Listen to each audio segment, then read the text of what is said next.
வெறும் எழுத்தர்களை உருவாக்கும் கல்வி முறை எதிர்த்தார். இலங்கைகளால் வேலை செய்ய தெரிந்த தொழில்நுட்ப வல்லுநர்களை உருவாக்க 1945 ஆண்டு லட்சம் ரூபாய் நிதியுதவியுடன் ஒரு பல்தொழில்நுட்ப கல்லூரியை நிறுவினார். அதுவே பின்னர் அரசு தொழில்நுட்ப கல்லூரியாக ரீஷ மாறியது.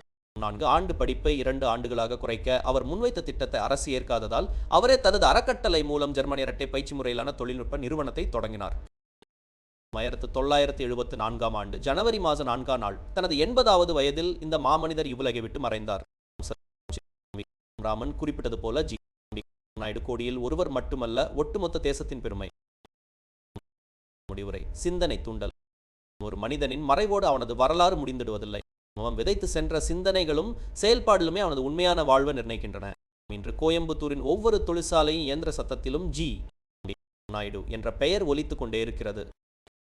நான் தோல்விகளை பின்வாங்கும் போதெல்லாம் 3ஆம் வகுப்போடு படிப்பை நிறுத்திய ஒரு சாமானியன் உலகே வியக்க வைத்த இந்த சரித்திரத்தை நினைவு கூற வேண்டும். நிறைகள் என்பவை முற்றுப்புள்ளிகள் அல்ல, அவ புதிய பாதைகளை உருவாக்குவதற்கான தொடக்க புள்ளிகள் மட்டுமே.